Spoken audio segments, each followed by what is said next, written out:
My name is Ray Cooper. I wore the uniform at Folsom State Prison for 32 years, from 1960 to 1992.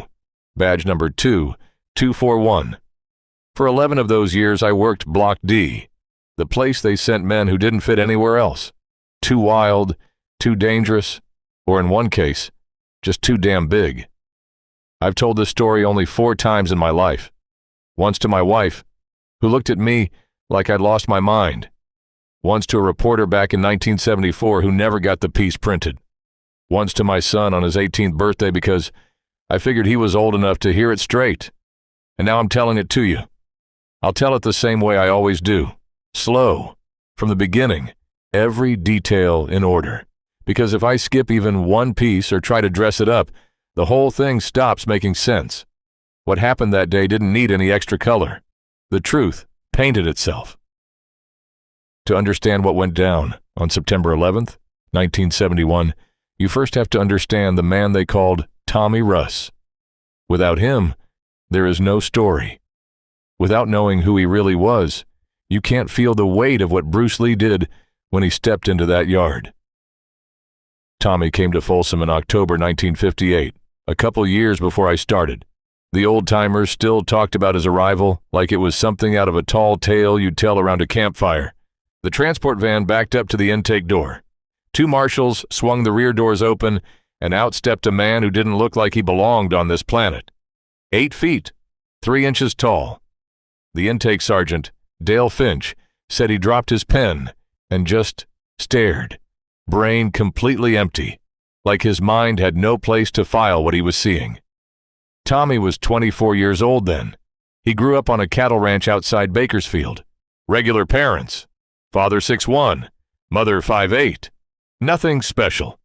But something in his brain, a pituitary issue, kept pumping growth hormone like a broken faucet.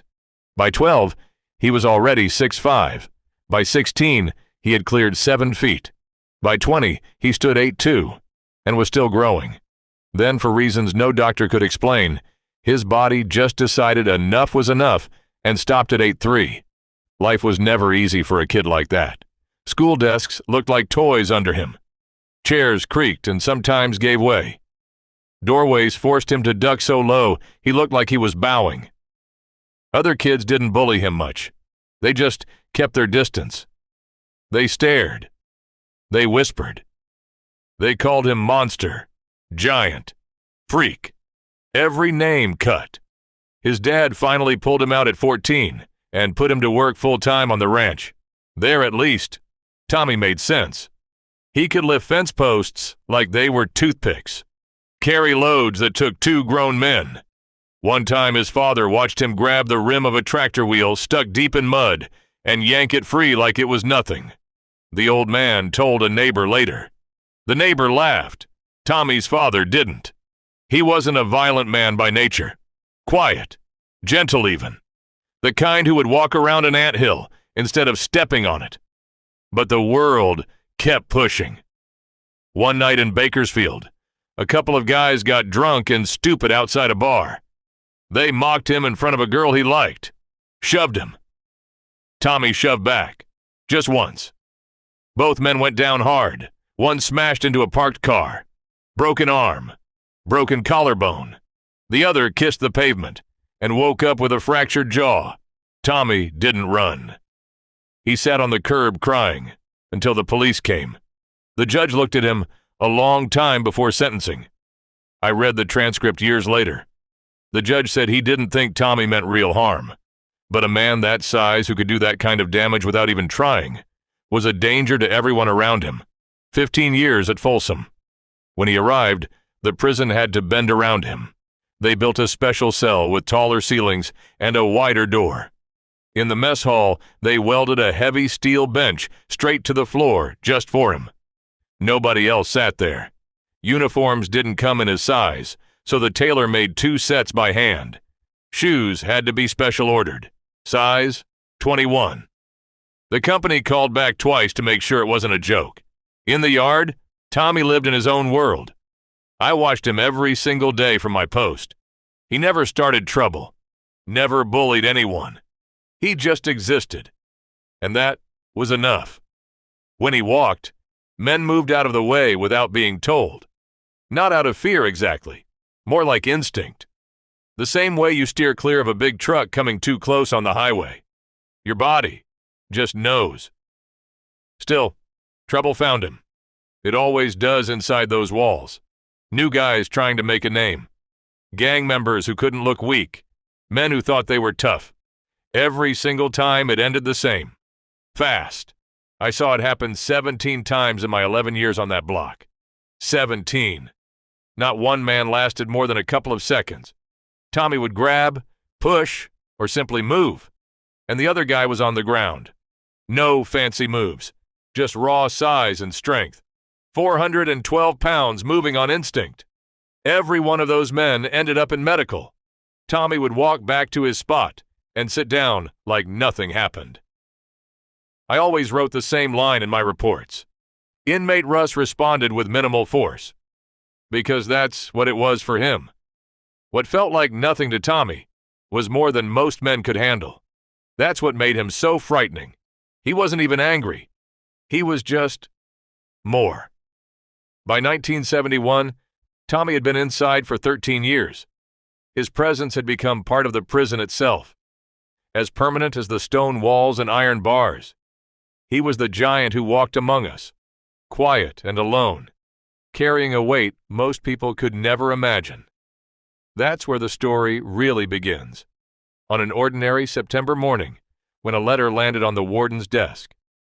A simple request for a martial arts demonstration as part of a new rehabilitation program. The name at the bottom meant nothing to Warden Hogan at the time. He signed the paper and went on with his day. He had no idea what was coming. No idea that a small man from Los Angeles was about to walk through the front gate and change everything. I'll pick up right there in the next part. How the whole prison started buzzing, how the bets started flying, and how Tommy himself began to wake up after all those silent years. Because 3 days before that demonstration, something shifted inside Block D. Tommy looked me in the eye and asked a question I never expected. But that's for the next stretch of the story. Everything connects, step by step, just the way it happened. I'll pick up right where I left off, because that letter from Sacramento quietly dropped into the warden's office like a stone into still water. The ripples started small, but they grew fast. Warden Bill Hogan was a practical man. He'd seen plenty of programs come and go. This one sounded harmless enough. Civilian instructors coming in to teach discipline, focus, and some martial arts stuff. 2 other prisons had already done it with no trouble. Clean reports all around. So Hogan signed the approval without giving it much thought. The instructor's name? Bruce Lee. Didn't ring any bells for him. Why would it? This was 1971. The Green Hornet show had ended years earlier, and Enter the Dragon was still sitting in some future film can. Inside Folsom's walls, that name meant nothing. But word travels fast in prison. Faster than you'd think. 3 days before the demonstration, it started in the kitchen. An inmate named Bobby Silva, working early morning prep, overheard 2 officers talking near the loading dock. A martial arts expert was coming. Saturday, live demo in the yard, Bobby told his cellmate. His cellmate told the block. By dinner time, the whole place knew. And just like that, the betting began. I wasn't supposed to know about the gambling, of course. But after 11 years on Block D, you hear things. You see things. You keep your mouth shut and your eyes open if you want to make it through your shift in one piece. The bet was simple. How long would this martial arts guy last against Tommy Russ? Not if. He would lose. Everyone figured that part was already written. The only question was the exact number of seconds. Most bets landed under 2 seconds. A few bold ones said 1 second flat. Some generous souls went as high as 3. One guy in Block A, doing 20 years for armed robbery, put 14 cigarettes on the table, saying the visitor wouldn't even step into the yard once he laid eyes on Tommy. He'd turn around and walk straight back out the gate. That one got plenty of laughs. What surprised me more was that the officers were betting too. Not out in the open, nothing on paper, but in the break room over coffee, quiet conversations in the hallways. How big is this guy? How fast is he? Does he even know about Tommy? Nobody said it loud, but the feeling was the same everywhere. Saturday was going to be a show, and Tommy was going to be the main event, whether the visitor liked it or not. Wednesday morning, I was doing my regular shift, running morning count on Block D. I walked past Tommy's cell around 6:15. Usually, he sat quiet on the edge of his bed, eyes down, lost in his own world. But that morning, he was different. He was sitting there with his big hands resting on his knees, and when I passed, he actually looked up and met my eyes. That alone stopped me cold. Tommy almost never made eye contact. "Cooper!" His voice rolled out deep and low, filling the whole hallway like distant thunder in a big empty church. I stopped. "Yeah, Tommy? I heard someone's coming Saturday. A fighter. I should have played dumb, stuck to protocol.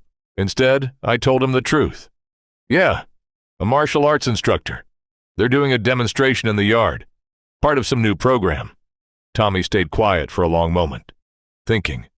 Then he asked something I'll never forget. "Is he good?" 2 simple words, but the way he said them hit me different. There was no challenge in his voice, no threat, just real curiosity. After 11 years of watching this man move through the same silent routine every single day, eat, walk the yard, sit on his bench, return to his cell, something in him had woken up. I told him I didn't know much, just that the man's name was Bruce Lee, and he was coming from Los Angeles. Tommy gave a slow nod, like he was tasting the name. Then he said something else that stayed with me. "I hope he is good. It's been a long time since I've seen anything new."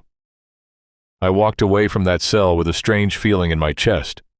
Tommy had never shown interest in visitors, programs, chapel, nothing. He lived like a machine that simply breathed. But that morning, for the first time, I saw a spark of something alive in those eyes. Meanwhile, 300 miles south in a quiet house up in Bel Air, Bruce Lee was getting ready. He packed light, just a canvas bag with his black training shoes, a simple white cotton shirt, black pants, and a towel. He had already done this twice before, at other prisons. San Quentin in March, Vacaville in June. Smooth demonstrations, respectful crowds, polite questions after. He probably figured Folsom would be the same. His phone rang at 6:30 that morning. It was James Coburn, the actor, one of his longtime students and friends. Coburn had trained with Bruce for years and understood better than most what the man could really do. "I'm heading out in an hour," Bruce told him. "Folsom Prison. Should be back by evening." Coburn paused on the other end, then said 4 words that carried real weight. "Be careful up there." Bruce laughed it off. "It's just a demonstration, Jimmy, not a fight." But Coburn didn't laugh back. Saturday morning, September 11th, 1971. I clocked in at 6. You could feel the difference in the air the second you stepped inside. The whole prison felt charged, like the sky before a big thunderstorm. Morning count was quieter than usual. Men were saving their energy for the yard. I finished my Block D round by 7:15. When I passed Tommy's cell again, he wasn't sitting. He was standing tall, facing the door, hands at his sides, ready. I could feel it in my bones, the way you feel a train coming long before you see the lights. By 10 o'clock, a dark blue car pulled up to the front gate. Officer Mike Delaney was working intake that day. He told me later what he saw. A small, lean man stepped out, white shirt tucked neatly into black pants, canvas bag over one shoulder, sunglasses on. He took the sunglasses off and stood there for a few seconds, just looking up at those massive stone walls. Not scared, not curious in an ordinary way. More like he was reading the place, taking its measure. Delaney processed him. Name: Bruce Lee. Purpose: martial arts demonstration. All the paperwork checked out. But before handing over the visitor badge, Delaney leaned in and gave him a quiet warning. Off the record. "Sir, there's an inmate here. A very large man. The largest you'll ever see. If he approaches you during the demo, don't engage. Step back. Let us handle it. For your own safety." Bruce listened carefully, didn't interrupt, didn't smile. When Delaney finished, he asked one simple question. "How large?" 8 feet 3. Over 400 pounds. No one has ever matched him in 13 years. Bruce was quiet for a moment. Then he picked up his bag, slung it over his shoulder, and said something Delaney would remember for the rest of his life. Then, "I won't try to match him physically." And with that, he walked through the gate. The yard opened at 1:30 that afternoon. The sun was blazing, temperature already over 95 degrees, heat rising off the concrete in waves you could see. The warden had a section roped off near the south wall, 30 feet by 30 feet of open ground, one folding table with a pitcher of water and 2 paper cups. I was assigned to yard perimeter on foot, close enough to see faces, close enough to hear if voices got raised. 512 inmates poured out, the usual groups, the usual patterns. But every eye kept drifting toward that roped-off square. Tommy came out of Block D at 1:35. Instead of heading to his regular bench by the weights, he walked to a spot about 40 feet from the demonstration area and stood there, arms loose at his sides, watching, waiting. When Tommy changed his routine, people noticed. His bench stayed empty. The whole yard felt the shift. Then, at 1:47, the east gate opened. A small man in a white shirt stepped through, and everything in that yard changed. I'll carry this straight into the next part. How Bruce walked across that yard, how he looked at Tommy, and how one small man did what no one else had ever done. He walked straight toward the giant. No breaks, no jumps, just the way it unfolded, moment by moment. A small man in a white shirt stepped through the east gate, and the entire yard went dead quiet. 512 inmates saw him at the same moment. I've watched plenty of outsiders walk into Folsom over the years. New inmates, lawyers, chaplains, inspectors. Every single one of them moved the same way. Shoulders tight, eyes darting or looking down, quick steps, trying to cross that open space as fast as possible. 500 men staring at you creates a heavy kind of pressure that can drain the confidence right out of a person. Bruce Lee didn't walk like that. He moved like a man stepping into his own backyard on a quiet afternoon. Relaxed, unhurried, arms swinging easy at his sides, canvas bag hanging loose over his left shoulder. His eyes weren't down. They weren't nervous. They moved slow and steady across the yard, taking everything in, reading faces, reading the space, reading the mood. It looked casual, but I could tell it wasn't. He was measuring the whole place at once. The program coordinator, Dennis Whalen, met him at the gate and started walking him toward the roped-off area, talking the whole time, pointing things out. Bruce nodded politely, but I could see his attention was somewhere else.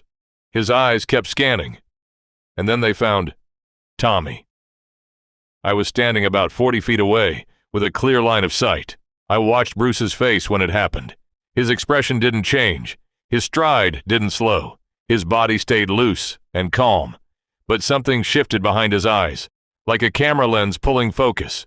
He saw all 8 feet 3 inches of Tommy Russ standing there, arms at his sides, watching. And right then, Bruce did something nobody expected. Not me, not the inmates, not the officers, not even Whalen. He changed direction. He stopped heading for the demonstration spot. Whalen said something and grabbed his arm, face going pale. Bruce gently took Whalen's hand off without missing a beat and kept walking straight toward Tommy. The yard noticed immediately. Every conversation died. 500 men froze in place. The only movement was this small man in the white shirt walking a straight line across the hot concrete toward the biggest, most dangerous inmate in the entire prison. My hand went straight to my radio, thumb on the button. One press and every officer in the yard would come running. Towers would go on alert. But I didn't press it. Something held me back. Maybe curiosity. Maybe instinct. Maybe the same thing that made Tommy ask about this visitor 3 days earlier. I wanted to see what would happen next. Bruce stopped about 10 feet in front of Tommy, close enough to talk comfortably, far enough to have time if anything went wrong. That distance wasn't random. I learned later it was exactly the right gap for a smaller man to react to a bigger man's reach. For 3 long seconds, they just stood there.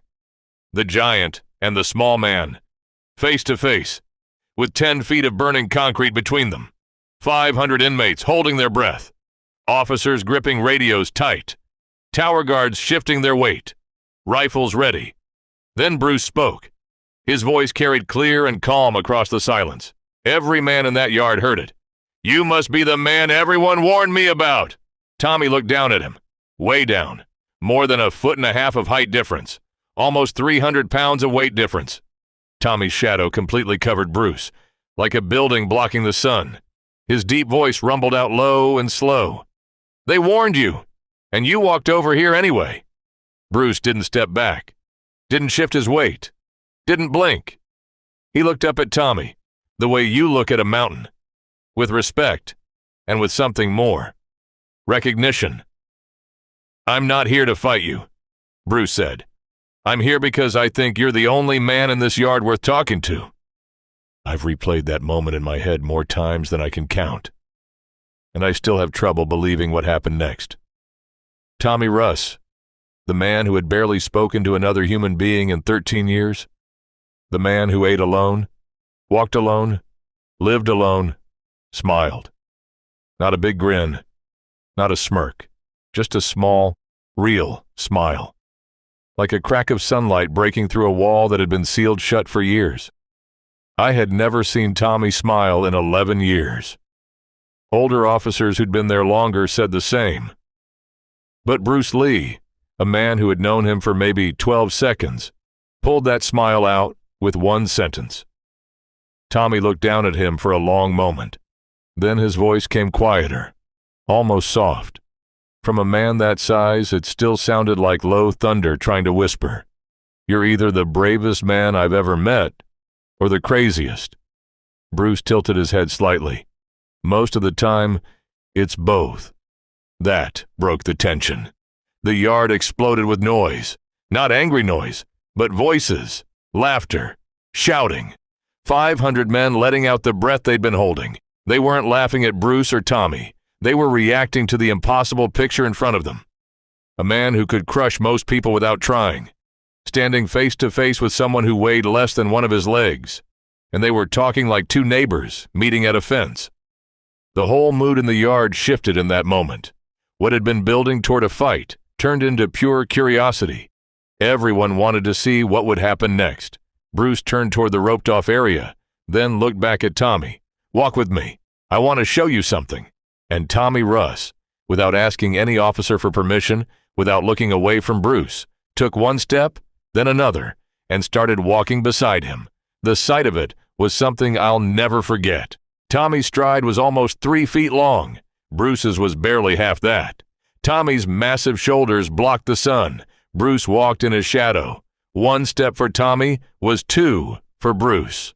They moved at completely different rhythms. Yet they arrived at the demonstration area together, like they belonged side by side.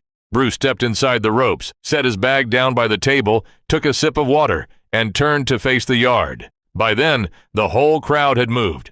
Without anyone telling them, 500 inmates had formed a huge semicircle around the roped area. Some standing, some sitting on the ground, some dragging benches closer. I'd never seen the yard reorganize itself that fast. Tommy stood right at the edge of the ropes. Not inside yet. Arms at his sides, the front row of inmates stayed 10 feet behind him. That empty space around Tommy was still there. But now, it felt different. Not fear. Respect. Bruce looked out at all of us. Then at Tommy. Then back at the crowd. "Every man in this yard is strong," he said. "I can see it. But I didn't come here to show you strength. You already have that. I came here to show you something you've never seen before. Something that makes strength irrelevant." He let the words hang in the hot air. "I came here to show you control."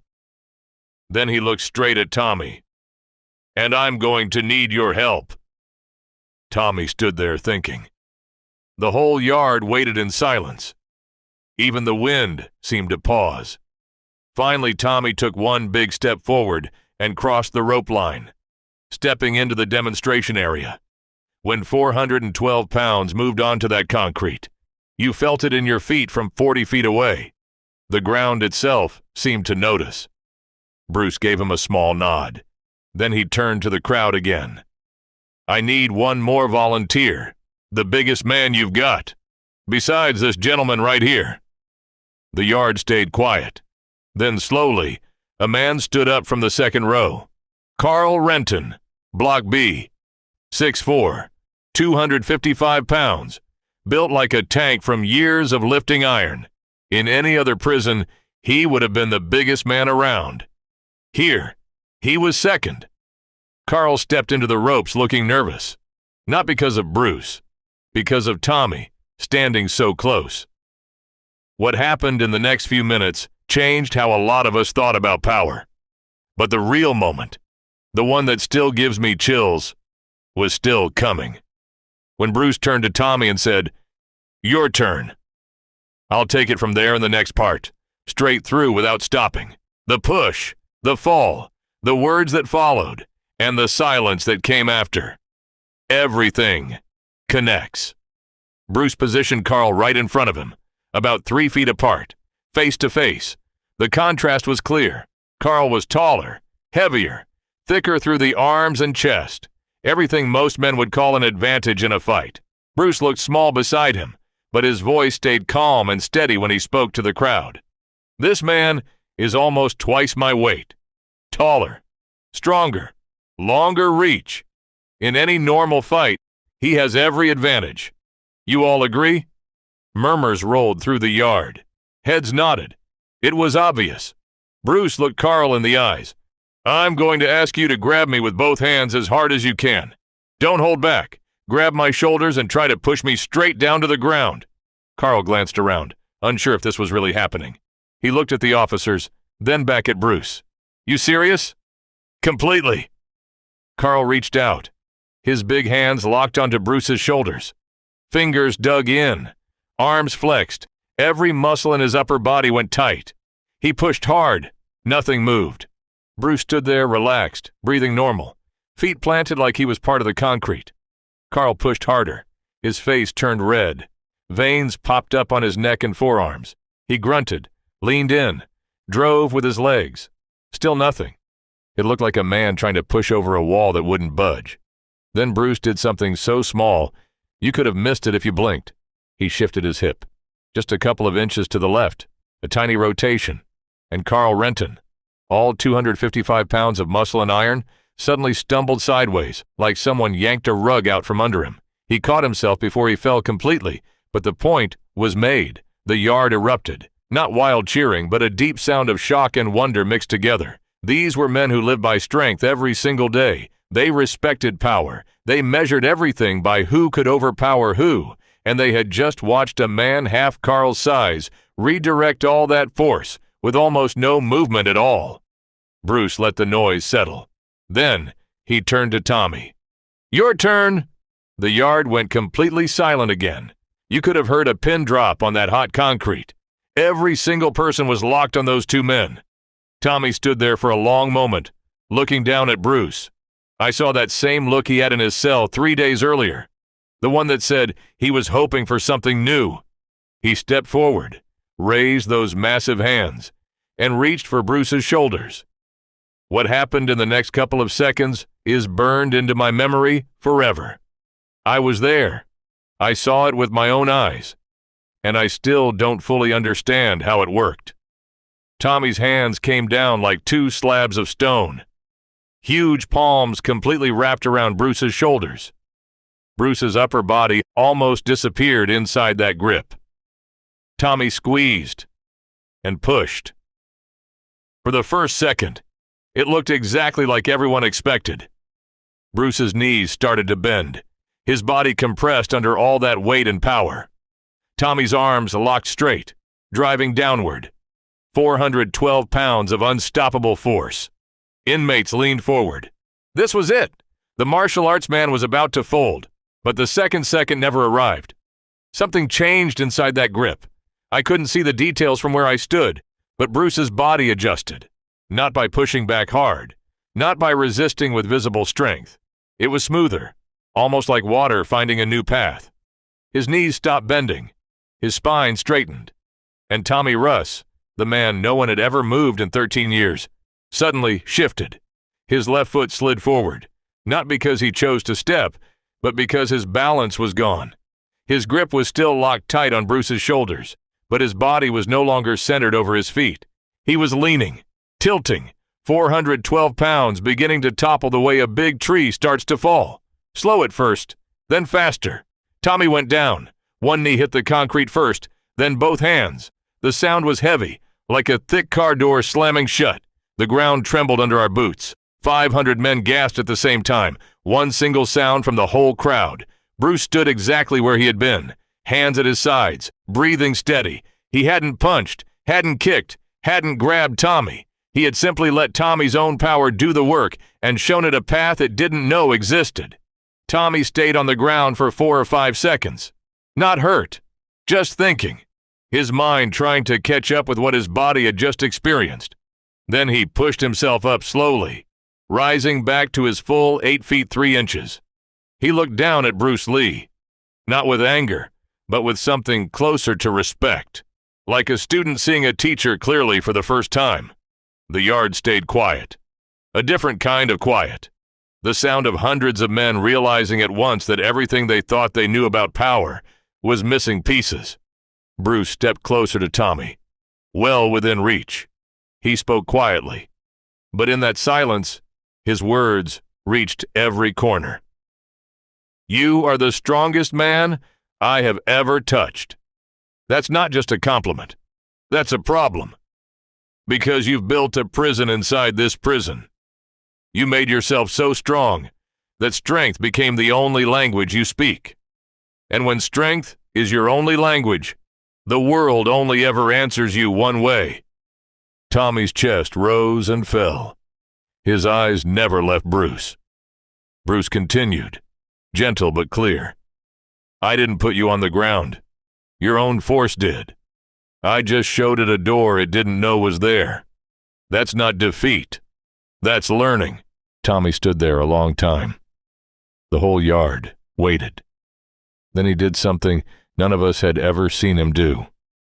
He bowed his head. Just a small, respectful drop of the chin. The kind of bow that costs a proud man everything he has. Bruce bowed back, and the yard breathed again. That moment, right there, after the fall, after the words, was when the real lesson landed. Not the technique, not the physics, but the idea that real power isn't always about making someone else fall. Sometimes it's about helping them see a different way to stand. I'll carry this straight into the final part. What happened to Tommy in the years after that day, how the giant changed, and the quiet life he built once he left these walls. The story ends where it should, back with the man who walked into the shadow and left something lasting behind. No breaks, just the truth, all the way through. Section 5. The quiet change that stayed. The demonstration didn't end with some big speech or dramatic finish. Bruce simply thanked everyone for watching, took another sip of water, and spent the rest of the time answering questions from the men gathered around. But the real shift had already happened earlier, in those few minutes between him and Tommy. You could feel it in the air. The yard felt lighter somehow, even under that blazing sun. Men who had come expecting blood and broken bones walked away talking about something else entirely. Tommy stayed near the ropes for a while after. He didn't say much more, but he didn't go back to his usual lonely spot either. He listened. He watched Bruce move and explain. For the first time in 13 years, the giant wasn't standing apart from everyone. He was part of what was happening. I retired from Folsom 21 years after that September afternoon. I saw thousands of men come through those gates, and thousands more leave. I broke up fights, wrote reports, watched lives waste away behind those walls. But that one day in 1971 still sits with me clearer than almost anything else. Not because of the fall or the technique, but because of what Bruce Lee gave Tommy Russ that afternoon. He gave him a different way to see himself. Tommy served 3 more years at Folsom after that visit. Something had changed in him. He still carried the same size and strength, of course, but the way he carried it was different. He started helping out more around the block, moving heavy equipment that normally took crews of men, fixing things without being asked. He spoke a little more. The wall he had built around himself had a few cracks in it, and light was getting through. In 1974, he walked out those front gates a free man. I heard through the grapevine that he went back to the Bakersfield area, bought a small piece of land with some money he had saved up from before prison and what family he had left. Raised cattle, just like when he was young. Lived simple and quiet, the way he had always wanted to before the world forced him into a different shape. He never got in trouble again, not once. Years later, someone who knew him told me there was a photograph pinned to the wall in his living room, just a simple shot someone had taken that day in the yard. A small man in a white shirt standing in front of a giant, looking up at him. No big poses, no victory stance, just two men who had met each other honestly for a few minutes on a hot afternoon. I think about that picture sometimes, about how one conversation, one honest moment, one small demonstration of control over raw power could change the direction of a life that seemed completely locked in place. Tommy Russ had spent most of his years being defined by his size. People saw the giant first, and the man second, if they saw the man at all. Bruce Lee looked past the size and spoke to the man underneath, and the man answered. That's the part of the story that stays with me the most. Not the dramatic moment when Tommy hit the ground, but the quiet days and years that followed. The life Tommy built away from the walls. The peace he finally found. The fact that he could go home and raise cattle and walk around his own land without people staring or whispering or forcing him to become something he never wanted to be. I've thought a lot over the decades about what real strength looks like. In prison, you see plenty of the loud kind, the kind that flexes and breaks things. But the kind Bruce showed that day was quieter. It didn't need to destroy anything to prove it was there. It just opened a door and let a man choose to walk through it differently. I told my son this story when he turned 18 because I wanted him to understand that sometimes the biggest changes come from the smallest people doing the simplest things. Not with force, but with understanding.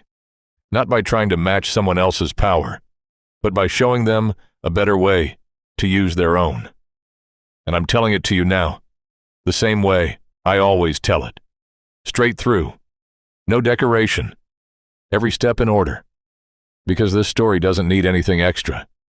What happened that day in the Folsom yard decorated itself. My name is Ray Cooper, Correctional Officer, Folsom State Prison, 1960 to 1992. Badge number 2241. I worked Block D for 11 years. And on September 11th, 1971, I watched a small man from Los Angeles walk into the shadow of the biggest man most of us would ever see, and leave the shadow a little smaller than it was before. That's the whole thing. Start to finish.